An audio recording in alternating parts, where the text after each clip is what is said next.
Hello hi friends, welcome back to my YouTube channel. ಬನ್ನಿ, ಇವತ್ತು ನಾನು ನಿಮ್ಮೊಂದಿಗೆ ಒಂದು ಗೊಜ್ಜು ರೆಸಿಪಿನ ಶೇರ್ ಮಾಡ್ಕೊತಾ ಇದ್ದೀನಿ. ಈ ಗೊಜ್ಜು ರೆಸಿಪಿನ ಖಂಡಿತ ನೀವು ಕೂಡ ಈ ಮಳೆ ಟೈಮಲ್ಲಿ ಮಾಡಿಕೊಡಿ ಸ್ನೇಹಿತರೆ. ಮಕ್ಕಳಿಗೂ ದೊಡ್ಡವ್ರಿಗೂ ತುಂಬ ಇಷ್ಟ ಆಗುತ್ತೆ. ಮತ್ತು ಬಾಯಿಗೆ ಏನಾದರೂ ಶೀತ ಕೆಮ್ಮು ಆದಾಗ, ಏನು ಸಿವಿ ಅಂತ ಅನ್ನಿಸ್ತಾ ಇದ್ದಾಗ ಈ ರೀತಿ ಮಾಡಿಕೊಡ್ರಿ, ತುಂಬ ಇಷ್ಟಪಡ್ತಾರೆ. ಬಾಯಲ್ಲಿರುವಂಥ ಕಹಿ ಅಂಶ ಅನ್ನೋದು ಕೂಡ ಹೋಗುತ್ತೆ. ಮತ್ತು ಈ ಒಂದು ಗೊಜ್ಜು ರೆಸಿಪಿನ ಒಂದು ಸಲ ಮಾಡಿ ಇಟ್ಕೊಂಡ್ಬಿಟ್ರಿ ಅಂದರೆ ಫ್ರಿಜ್ಜಲ್ಲಿ ನಿಮಗೆ ವಾರಗಂಟ್ಲೆ ಇಟ್ಕೊಂಡು ತಿನ್ಬೋದು. ಅಷ್ಟು ಮಸ್ತಾಗಿರ್ತೈತೆ ರೀ. ಹಾಗಾಗಿ ಹೊಸ ರೀತಿಯ ಈ ಒಂದು ಗೊಜ್ಜು ರೆಸಿಪಿನ ಹೆಂಗೆ ಮಾಡೋದು ಅಂತ ನೋಡೋಣ. ಮೊದಲಿಗೆ ನೋಡಿರಿ, ಹಿತ್ತಲಲ್ಲಿ ಬಾಕ್ಲಲ್ಲಿ ಪಾಟ್ಗಳಲ್ಲಿ ಹಾಕಿರ್ತೀವಿ ಈ ದೊಡ್ಡಪತ್ರೆ ಗಿಡನ.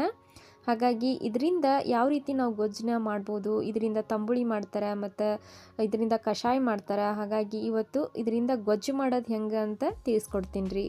ನೋಡಿರಿ, ಒಂದು ಹಿಡಿಯಾಗಷ್ಟು ದೊಡ್ಡಪತ್ರೆ ಎಲೆಗಳನ್ನು ಕಿತ್ತಿಟ್ಕೊಂಡಿದ್ದೀನಿ. ಇದನ್ನ ಇವಾಗ 2ರಿಂದ 3 ಸಲ ತೊಳಿಬೇಕಾಕತ್ರಿ. ಯಾಕಂದರೆ ಮೇಲ್ಗಡೆ ಡಸ್ಟ್ ಎಲ್ಲ ಕುತ್ಕೊಂಡ್ಬಿಟ್ಟಿರ್ತೈತಿ, ಹುಡಿ ಎಲ್ಲ. ಹಾಗಾಗಿ ಒಂದು 2ರಿಂದ 3 ಸಲ ಚೆನ್ನಾಗಿ ತೊಳಿಬೇಕಾಕತ್ರಿ. ಎಲಿನ ಈ ರೀತಿ ತಿಕ್ಕಿ ನೀಟಾಗಿ ತೊಳಿಬೇಕ್ರಿ. ಯಾಕಂದರೆ ಹುಡಿ ಕುತ್ಕೊಂಡ್ಬಿಟ್ಟಿರ್ತೈತಲ್ರಿ, ಹಾಗಾಗಿ ಸಣ್ಣ ಕೀಟಾಂಶಗಳನ್ನೋದು ಕಾಣಂಗಿಲ್ಲ ರೀ. ನೀಟಾಗಿ ತೊಳೆಯೋಣ.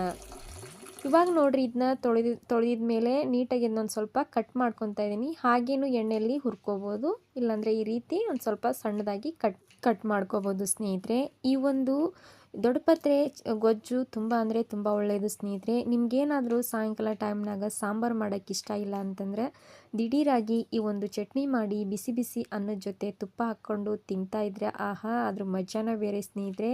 ಭಾಳ ಅಂದ್ರೆ ಭಾಳ ಚೆನ್ನಾಗಿರ್ತೈತಿ. ಖಂಡಿತ ನೀವು ಕೂಡ ಟ್ರೈ ಮಾಡಿ. ನನಗಂತೂ ಪರ್ಸ್ನಲ್ಲಾಗಿ ತುಂಬ ಇಷ್ಟ ಆಯಿತು ಈ ಒಂದು ಚಟ್ನಿ ರೆಸಿಪಿ. ಫಸ್ಟ್ದಾಗೆ ಈ ಒಂದು ಮಾಡಿದ್ದೇನೆ ಅಂದ್ರೂ ತುಂಬ ಅಂದರೆ ತುಂಬ ನನಗೆ ಇಷ್ಟ ಆಗಿದೆ ಸ್ನೇಹಿತರೆ. ನೋಡಿರಿ, ಇದಕ್ಕಿವಾಗ ಹಾಕೋದಕ್ಕೆ ಏನೇನಂತ ತೊಗೊಂಡಿದ್ದೀನಿ ತೋರಿಸ್ತೀನಿ ರೀ. 1 ಸ್ಪೂನ್ ಆಗಷ್ಟು ಕಡಲೆಬೀಜ, 1 ಸ್ಪೂನ್ ಆಗಷ್ಟು ಉದ್ದಿನಬೇಳೆ ಮತ್ತು ಒಂದು 4-5 ಗುಂಟೂರು ಮೆಣಸಿನ್ಕಾಯಿ ತೊಗೊಂಡಿದ್ದೀನಿ, 1-2 ಬೆಳ್ಳುಳ್ಳಿ ತೊಗೊಂಡಿದ್ದೀನಿ. ಇದನ್ನೆಲ್ಲವನ್ನು ಚೆನ್ನಾಗಿ ಹುರ್ಕೋಬೇಕಾಕತ್ರಿ. ನೀವು ಗುಂಟೂರು ಮೆಣಸಿನ್ಕಾಯಿ ಬದಲಾಗಿ ಬ್ಯಾಡಗೆ ಮೆಣಸಿನ್ಕಾಯಿನೂ ಸೇರಿಸ್ಬೋದು ಅಥವಾ ಹಸಿ ಮೆಣಸಿನ್ಕಾಯಿನೂ ಸೇರಿಸ್ಬೋದು. ಖಾರದ ತಕ್ಕ ಅನುಸಾರವಾಗಿ ಈ ಒಂದು ಮೆಣಸಿನ್ಕಾಯಿನ ಸೇರಿಸ್ಬೇಕಾಕತ್ರಿ. ನೋಡಿರಿ, ಇದನ್ನೊಂದು ಸ್ವಲ್ಪ ರೋಸ್ಟ್ ಆಗಂಗೆ ಹುರಿಬೇಕಾಕತ್ರಿ.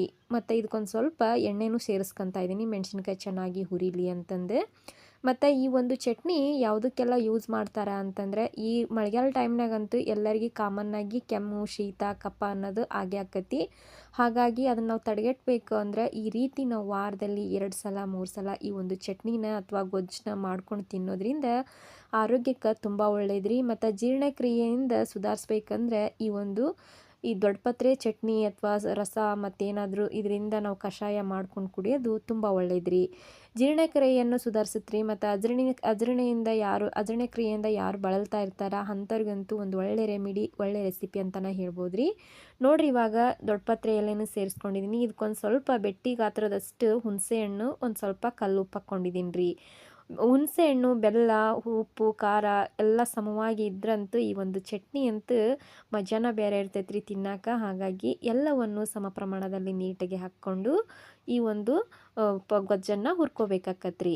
ನೋಡಿರಿ, ಈ ರೀತಿ ಎಲ್ಲ ಪದಾರ್ಥ ಹಾಕ್ಕೊಂಡು ಹುರಿತಾ ಇದ್ದೀನಿ. ಕೊನೆಯದಾಗಿ ಒಂದು ಅರ್ಧ ಸ್ಪೂನ್ ಆಗಷ್ಟು ಜೀರಿಗೆನೂ ಸೇರಿಸ್ಕೊಂಡಿದ್ದೀನಿ. ಇದನ್ನು ಇವಾಗ ಚೆನ್ನಾಗಿ ಮಿಕ್ಸ್ ಮಾಡ್ಕೊಳ್ಳೋಣ. ನೋಡಿರಿ, ಮತ್ತು ಇದು ದೊಡ್ಡಪತ್ರೆ ತುಂಬ ಅಂದರೆ ತುಂಬ ಒಳ್ಳೇದ್ರಿ. ಯಾರಿಗೆ ಶೀತದಿಂದ ಕೂಡಿರ್ತೈತಲ್ರಿ, ಉಷ್ಣಾಂಶ ಇರೋದಿಲ್ಲ, ಹಾಗೆ ಅಂಥವ್ರಿಗೆ ಈ ಒಂದು ಮಳೆ ಟೈಮ್ನಲ್ಲಿ ಮಾಡಿಕೊಡ್ರಿ. ಆಗಾಗ ತುಂಬ ಒಳ್ಳೇದ್ರಿ. ಮತ್ತು ಶೀತ ಕೆಮ್ಮು ಅಷ್ಟೇ ಅಲ್ಲದೆ ಬಾಯಿಗೆ ಏನಾದರೂ ನಮಗೆ ರುಚಿ ಹತ್ತಾ ಇರೋಲ್ಲ ಕೆಲವೊಂದು ಸಲ ಏನಾದರೂ ಹುಷಾರು ತಪ್ಪಿದಾಗ ಅಂಥವ್ರಿಗೆ ಒಳ್ಳೆ ರೆಮಿಡಿ ಅಂತಲೇ ಹೇಳ್ಬೋದು ರೀ. ನೋಡಿರಿ, ಇವಾಗ ಮಿಕ್ಸಿ ಜಾರ್ಗೆ ಇದನ್ನ ಹಾಕ್ಕೊಂಡಿದ್ದೀನಿ. ಇವಾಗ ಇದಕ್ಕೆ ಒಂದು 2 ಸ್ಪೂನ್ ಆಗಷ್ಟು ಹಸಿ ಕೊಬ್ಬರಿ ಸೇರಿಸ್ಕೊತಾ ಇದ್ದೀನಿ ರೀ. ಹಸಿ ಕೊಬ್ಬರಿ ಸೇರಿಸೋದ್ರಿಂದ ಟೇಸ್ಟನ್ನು ತುಂಬ ಚೆನ್ನಾಗಿ ಕೊಡ್ತೈತೆ ರೀ. ಹಾಗಾಗಿ ಇದನ್ನ ಹಸಿ ಕೊಬ್ಬರಿ ಸೇರಿಸಿ ರುಬ್ತಾ ಇದ್ದೀನಿ. ಬರ್ರಿ, ಇವಾಗ ಇದನ್ನ ರುಬ್ಕೊಂಬರೋಣ. ಮತ್ತು ಇದನ್ನ ನೀವು ಅನ್ನಕ್ಕಷ್ಟ ಅಲ್ಲ ರೀ, ದೋಸೆ ಚಪಾತಿ ಸೈಡ್ ಡಿಶ್ ಆಗಿ ಈ ಒಂದು ಚಟ್ನಿನ ಬರ್ರಿ, ಇವಾಗ ಇದಕ್ಕೊಂದು ಚಿಕ್ಕದಾಗಿ ಒಗ್ಗರಣೆ ಮಾಡ್ಕೊಳ್ಳೋಣ. ಒಗ್ಗರಣೆಗೆ ಸಾಸಿವೆ, ಜೀರಿಗೆ, ಕರಿಬೇವು ಸೊಪ್ಪು, ಒಂದು ಸ್ವಲ್ಪ ಹಿಂಗೆ ಹಾಕ್ಕೊಂಡು ಒಗ್ಗರಣೆ ಮಾಡ್ಕೊಳ್ಳೋಣ. ಮತ್ತು ಹಿಂಗೆ ಹಾಕೋದ್ರಿಂದ ಜೀರ್ಣಕ್ರಿಯೆಗೆ ತುಂಬ ಒಳ್ಳೇದ್ರಿ. ಯಾರಿಗೆಲ್ಲ ಗ್ಯಾಸ್ಟ್ರಿಕ್ ಸಮಸ್ಯೆಯಿಂದ ಬಳಲ್ತಾ ಇರ್ತಾರ ಅಂಥವ್ರಿಗೆ ತುಂಬ ಒಳ್ಳೇದ್ರಿ. ಹಿಂಗು ಆಗಾಗ ಅಡುಗೆಗೆ ಬಳಸೋದು ತುಂಬ ಒಳ್ಳೇದ್ರಿ. ನೋಡಿರಿ, ಇವಾಗ ಇದು ಮಿಕ್ಸಿಗೆ ಹಾಕಿಟ್ಟಿರುವಂಥ ಪದಾರ್ಥನ ಇದಕ್ಕೆ ಸೇರಿಸ್ಕೊತಾ ಇದ್ದೀನಿ. ಈ ಒಂದು ಗೊಜ್ಜು ನೀವು ಒಂದು ಸಲ ಮಾಡಿಟ್ಕೊಂಡ್ಬಿಟ್ರೆ ವಾರಗಂಟ್ಲೆ ಇಟ್ಕೊಂಡು ತಿನ್ಬೋದು ರೀ. ಇದಕ್ಕೆ ಬೇಕಂದರೆ ನಿಮ್ಗೊಂದು ಸ್ವಲ್ಪ ಗಟ್ಟಿ ಬೇಡ ಅಂದರೆ ನೀರು ಹಾಕ್ಕೊಂಡು ಒಂದು ಸ್ವಲ್ಪ ತಿಳುವ ಮಾಡ್ಕೊ ಮಾಡ್ಕೋಬೋದು ರೀ. ಇದು ಮೀಡಿಯಮ್ ಆಗಿ ನಾನೊಂದು ಸ್ವಲ್ಪ ತಿಳುವ ಮಾಡ್ಕೊತಾ ಇದ್ದೀನಿ. ದೋಸೆಗೆ, ರೊಟ್ಟೆಗೆ ಮತ್ತು ಬಿಸಿ ಅನ್ನಕ್ಕಂತೂ ತುಂಬ ಚೆನ್ನಾಗಿರ್ತೈತಿ. ಇದಕ್ಕೊಂದು ಸ್ವಲ್ಪ 1 ಸ್ಪೂನ್ ಆಗಷ್ಟು ಬೆಲ್ಲದ ಪುಡಿ ಸೇರಿಸ್ತಾ ಇದ್ದೀನಿ. ಬೆಲ್ಲ, ಹುಳಿ, ಉಪ್ಪು, ಖಾರ ಸಮ ಪ್ರಮಾಣದಲ್ಲಿತ್ತಂದ್ರೆ ತುಂಬ ಅಂದರೆ ತುಂಬ ಟೇಸ್ಟಿಯಾಗಿರ್ತೈತೆ ರೀ. ಹಾಗಾಗಿ ಖಂಡಿತ ನೀವು ಕೂಡ ಟ್ರೈ ಮಾಡಿ. ನೋಡಿದ್ರಲ್ಲ ತುಂಬ ಸರಳವಾಗಿ ಈ ಒಂದು ದೊಡ್ಡ ಪತ್ರೆ ಗೊಜ್ಜದ ರೆಸಿಪಿನ ಹೆಂಗೆ ಮಾಡೋದು ಅಂತ. ಹಾಗಾಗಿ ನಿಮ್ಮ ಕುಟುಂಬದವ್ರಿಗೂ ನಿಮ್ಮ ಸ್ನೇಹಿತರು ಕೂಡ ಈ ಒಂದು ರೆಸಿಪಿ ಶೇರ್ ಮಾಡಿ ಸ್ನೇಹಿತರೆ. ತುಂಬ ಅಂದರೆ ತುಂಬ ಇಷ್ಟಪಡ್ತಾರೆ.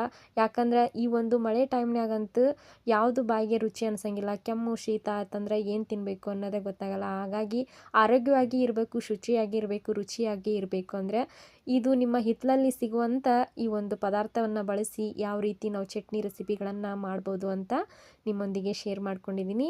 ಹಾಗಾಗಿ ಈ ಒಂದು ರೆಸಿಪಿ ನಿಮ್ಮೆಲ್ಲರಿಗೂ ಇಷ್ಟ ಆದರೆ ಪ್ಲೀಸ್ ಒಂದು ಲೈಕು ಕಮೆಂಟು ಮಾಡೋದು ಮರಿಬೇಡ್ರಿ ಸ್ನೇಹಿತರೆ. ಮತ್ತೆ ಸಿಗೋಣ ಹೊಸ ರೆಸಿಪಿ ಹೊಸ ಮಾಹಿತಿಯೊಂದಿಗೆ.